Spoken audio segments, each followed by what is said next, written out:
කෑම උයන එක ස්ට්‍රගල් කරන කෙනෙක්ද? එහෙනම් මේ වීඩියෝ එක අනිවාර්යෙන් බලන්න. මුදල් කාලය ඉතුරු වෙන, නාස්තිය අඩු වෙන, මානසික නිදහස වැඩි වෙන, උයන්න ආස හිතෙන විදිහේ වැඩක් තමයි මම මේ කියන්න යන්නේ.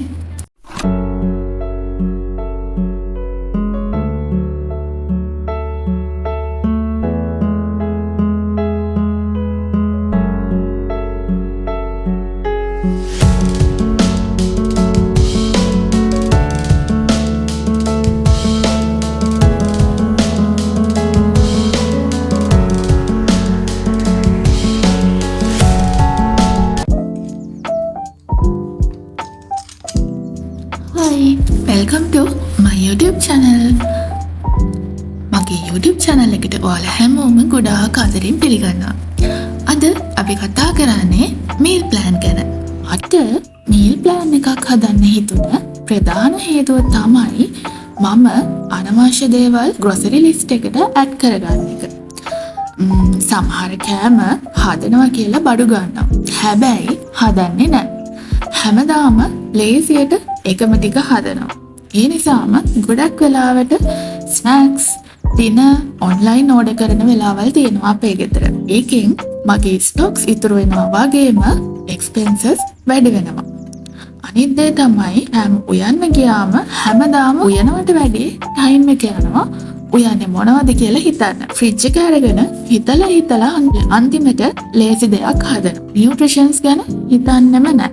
ඉතින් ඔය නිසා මට හිතුණා මීල් ප්ලෑන් එකක් හැදුවනම් හොඳයි කියලා. මම මුලින් සති දෙකක් විතර ගෙදර තියෙන බඩු ටික බලලා මීල් ප්ලෑන් එකක් හැදුවා. ඉතින් මට දැනුණා මේක මට කොච්චර ලේසි දෙයක්ද කියලා. මීල් ප්ලෑනින් කියන්නේ අපි දවසේ කන කෑම වේල් 2 හරි 3 හරි නැත්නම් ස්නැක්ස් වලට කන්නේ මොනවද කියලා කලින්ම ප්ලෑන් කරගන්න එක.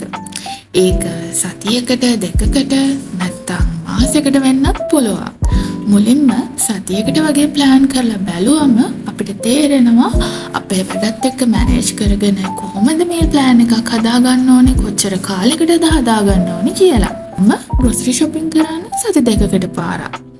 එළවලු පළතුරු මස් මාළු කිරි විතරයි දෙවනි සතිය ගන්නෙ. අනිත් dry දේවල් හැමදේම මාසෙ මුල ගේනවා.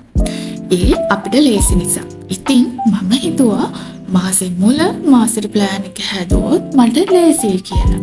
මීල් ප්ලෑන් එකක් අපිට පොතක ලියන්නත් පුළුවන්. ඒ වගේම ෆෝන් එකේ හරි ලැප්ටොප් එකේ හරි හදන්නත් පුළුවන්. ඉතින් ලියන්න ආස නිසා පොතක තමයි අපේ මීල් ප්ලෑන් එක හදන්නේ. මම මුලින්ම කරේ පොතක් අරගෙන දවස් ගානයි කෑම හදන්න ඕනේ වේල් ගානයි වෙන් කරගත්ත එක. මීල් ප්ලෑන් එකක් අනිවාර්යෙන්ම රියලිස්ටික් වගේම ඩුවබල් වෙන්නත් ඕනේ. නැත්නම් ප්ලෑන් එක විතරයි. අන්තිමට වෙනම දේවල් ටිකක් තමයි හදන්නේ. ඒ නිසා මීල් ප්ලෑන් එකක් හදනකොට මම මුලින්ම බලන්නේ අපි දෙන්නගේ ස්කෙඩියුල්ස්.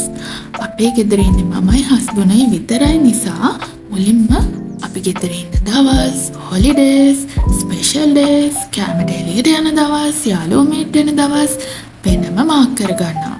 ඊට පස්සේ හස්බන්ඩ් එක කෑම හදන්න කැමති කෙනෙක් නිසා එයා හදන්න කැමැත්තෙන් ඉන්න කෑම වර්ග, තව අපි දෙන්නම කන්න ආස දේවල්, අපි TikTok එකේ YouTube එකේ දකින කෑම වර්ග, අපේ හෙල්ත් එකට මැච් වෙන දේවල්, ඒ වගේ කෑම ලිස්ට් එකක් හදනවා.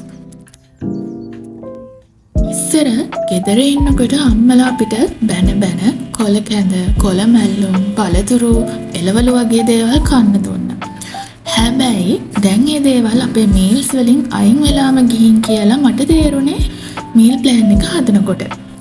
ඉතින් අපේ ගෙදර දැන් ඒ වගකීම ගන්න ඕනේ මම නේද කියලා දැන් තමයි මට තේරුනේ.